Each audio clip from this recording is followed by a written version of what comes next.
Hai guys, gimana kabarnya? Semoga sehat selalu dan diberi kelancaran dalam segala urusan kalian. Di konten kali ini aku akan menceritakan alur cerita sebuah film berjudul Serve the People yang rilis pada Februari 2022 kemarin. Tanpa banyak intro lagi, langsung saja yuk ke ceritanya.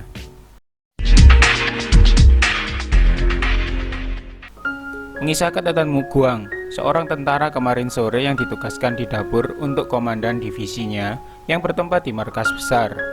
Tujuan hidupnya adalah untuk mendapatkan pengakuan atasannya sehingga dia bisa dipromosikan menjadi perwira, hidup enak, foya-foya, dan kalau mati masuk surga. Mu Guang ini benar-benar mendedikasikan dirinya untuk melayani rumah tangga kepala divisi. Apapun dia lakukan, nggak rewel, nggak ngedumel, juga nggak banyak komplain. Dia sadar saat ini dia hanya prajurit rendahan yang juga harus menanggung hidup istri dan anaknya di kampung. Makanya dia sangat rajin dan bekerja keras. Pagi-pagi subuh aja sudah bangun memulai pekerjaannya. Kemudian instruktur di sana mengingatkan dengan tegas bahwa yang dia layani adalah kepala divisi yang diberi gelar pahlawan perang. Jadi bekerjalah tanpa banyak tanya, gak usah ngomong yang gak penting dan tetap semangat bekerja. Satu lagi, apapun yang terjadi jangan sampai naik ke lantai 2 rumah itu tanpa ada suruhan dari instruktur. Lalu saat yang lain malas-malasan, dia tetap dengan prinsipnya untuk bekerja dengan disiplin tinggi. Hal ini terpantau oleh komandan divisi sehingga para pemalas tadi dipanggil untuk diberi hukuman menjadi target latihan tembak. Ternyata dari kejauhan, kedisiplinan Mu Guang juga dipantau oleh sang istri komandan divisi, So Ryeon.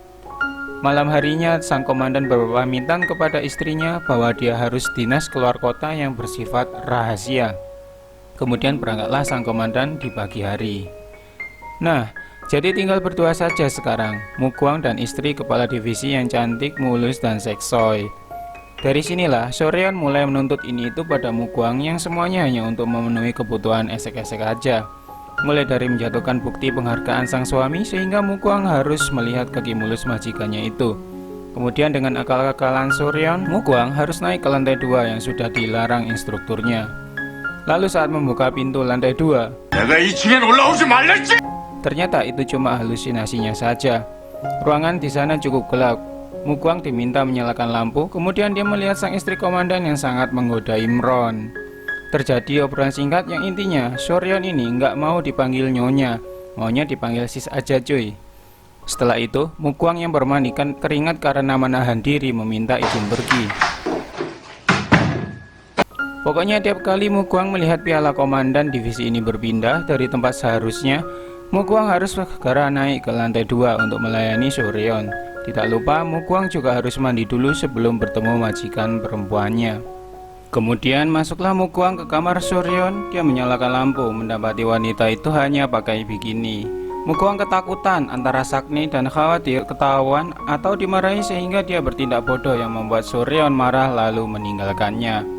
Saat Mu Guang kembali ke campnya, instruktur marah-marah karena So Ryeon bilang bahwa Mu Guang tidak becus bekerja dan segera meminta pengganti pelayan. Singkat cerita, Mu Guang diberi kesempatan untuk memperbaiki kesalahannya. Subuh-subuh dia datang untuk memasak dan membujuk So Ryeon agar dia tidak dipecat. Apapun akan dilakukan Mu Guang agar tetap bisa menjadi tentara. Lagi-lagi So Ryeon membuat akal-akalan agar bisa melihat badan Mu Guang. Di sini Mu Guang akhirnya mengerti apa yang sebenarnya diinginkan wanita itu adalah kegiatan perselebewan. Malam hari pun tiba. Mu Guang yang gak bisa nahan Imronnya mencoba menyangkul. Tapi So Ryeon meminta Mu Guang untuk menulis dulu dengan surat darah sebagai janji akan menjadi tentara yang bekerja keras. Maka terjadilah perselebewan antara mereka berdua yang ternyata So Ryeon ini masih periwin, gak pernah sekalipun dipakai komandan divisi. Setelah itu instruktur menelpon, So Ryeon mengatakan bahwa kerja Mu Guang sudah bagus lagi. Dia sangat puas dan tidak perlu diganti. Maka dengan ini, selamatlah karir si Mu Guang. Besok harinya, Mu Guang berpikir bahwa hubungan seperti ini akan berakhir buruk bagi kedua belah pihak. Dia bilang pada So Ryeon tidak akan datang lagi. Namun wanita itu lagi-lagi mengancam Mu Guang sehingga terjadi lagi perselebewan sebelum sarapan. Selanjutnya Mu Guang datang terlambat bekerja di rumah komandannya. Malah gantian Mu Guang yang diladenin. Disuapin bubur pagi-pagi, dipotongin kukunya, sampai dibersihin telinganya. Soryeon bilang dia bosan di rumah karena tidak diizinkan jalan-jalan keluar komplek. Mukwang pun memasukkan Soryeon ke dalam karung untuk menyelinap keluar supaya bisa healing, kata anak Jaksel. Romantisme di antara mereka pun terjadi. Meski diturunkan di ladang jagung, Mukwang sempat membelikan sepatu merah cantik dari toko Pak Samsul. Mereka main di taman, di pinggir kali, bahkan sampai nyemplung ke empang. Setelah puas, mereka langsung pulang tanpa mampir membeli martabak. Bahkan di rumah pun mereka masih bermesraan. Pas lagi indahoy, mereka dikejutkan dengan kedatangan sang komandan divisi yang murka mengetahui perbuatan mereka. Ditembaklah Mukwang, dan saat akan menembak Soryeon, Mukwang terbangun dari tidurnya dan ternyata semua itu hanyalah mimpi. Mukwang bergegas menemui Soryeon untuk menceritakan mimpi itu, dan ternyata dia bermimpi yang sama. Soryeon berjanji akan membantu promosi Mukwang menjadi kader agar bisa hidup lebih baik. Sekalian aja nginep dan masak sarapan, Mukwang memilih tinggal di malam itu. Setelah makan mereka meminum ginseng penambah stamina dan vitalitas. Di sana Soryeon bercerita bahwa sebenarnya dia tidak mencintai suaminya. Dia menikah karena sang suami berlutut dan mengemis cinta. Romansa berlanjut di antara mereka, menyanyi dan menari bersama hingga melepas semuanya. Hari-hari berlalu. Mukwang melakukan rutinitasnya belanja ke pasar. Ketika pulang, dia sedang merasa tinggi-tingginya, lalu memaksa memeluk Soryeon hingga tak sengaja menjatuhkan hadiah dari ketua divisi. Pertengkaran pun terjadi, namun berakhir dengan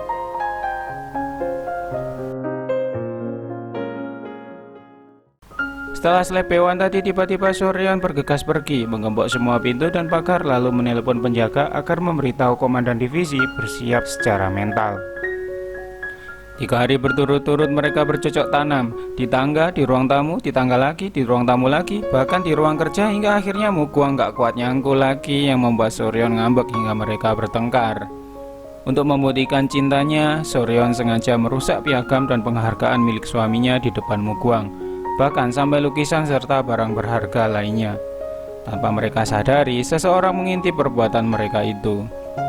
Di malam berikutnya, Mukwang dan Soryeon mengobrol manis di bawah cerahnya langit. Soryeon memberikan izin libur panjang pada Mukwang yang sedang kangen istri dan anaknya. Sebagai perpisahan karena saat itu malam terakhir mereka bisa bersama, Mukwang diizinkan melakukan apapun sepuasnya agar tidak pernah lupa tentang cinta terlarang yang pernah mereka jalani. Sebelum pulang, Mukwang diberi uang panas untuk dipakai beli baju istri dan mainan Lego serta seblak kencur untuk sang anak. Di perjalanan menuju kampung, Mukwang berpapasan dengan mobil komandan divisi yang baru pulang dinas luar. Hal itu membuatnya berpikir keras dan mengkhawatirkan Soryeon. Di rumahnya, sang komandan kaget bercampur panik melihat penghargaannya hancur berserakan. Sementara Soryeon memandanginya dari kejauhan dengan tatapan kesal karena hal yang dikhawatirkan pertama kali adalah penghargaannya, bukan istrinya. Mukwang akhirnya kembali ke kampung. Dia jadi stres menunggu surat dari ketentaraan. Tidak dibolehkan istrinya untuk mencuci, masak, bahkan mengepel lantai. Semua hal tak biasa ini membuatnya agak gak waras hingga dia melukai anaknya sendiri. Hal itu membuat bapak mertuanya sangat kesal, lalu mengusirnya agar kembali ke markas militer. Dengan perasaan kacau gak jelas, Mukwang perlahan kembali ke markas untuk menemui Soryeon. Singkat cerita, dia bertemu pak instrukturnya. Dia mendapatkan kabar bahwa Mukwang telah dipromosikan menjadi manajer PLN di kota dan dianggap tugas militernya sudah selesai. Semua itu berkat kedisiplinannya dan rekomendasi pak instruktur serta dukungan Soryeon. Sebelum meninggalkan militer lagi untuk menjadi manajer pabrik pembangkit listrik, Mukwang menyempatkan diri bertemu Soryeon ditemani oleh pak instruktur. Di sana dia memberikan sebuntel biji-bijian tapi bukan biji burungnya sebagai tanda pamitan. Soryeon pun membalas dengan sebuntel kain yang dia robek dari gaun merahnya sekaligus mengabarkan bahwa dia sedang hamil. Lalu mereka berpisah. 15 tahun kemudian, Mukwang merasa kangen akan lubang Soryeon. Dia mendatangi sebuah rumah megah yang kalian pasti sudah paham kalau itu tempat tinggal Soryeon sekarang. Rumah itu dijaga ketat, Mukwang tidak bisa bertemu. Kemudian dia mendapatkan balasan surat yang aku pun gak ngerti maksudnya, sehingga membuat Mukwang pergi dan film pun tamat. Pada post credit scene, tampak kepala divisi sedang bermain catur dengan anaknya yang kemungkinan besar adalah anak Mukwang. Suryon berpamitan pada mereka akan menemui beberapa saudara dan film pun beneran tamat. Oke, sebagai admin aku juga akan berasumsi seperti pikiran liar kalian bahwa kemungkinan pamitan tersebut tentulah untuk menemui Muguang, karena di mana ada lubang yang dirindukan, di situ pula ada batang yang diinginkan. Sekian dulu, terima kasih sudah menonton. Bye bye.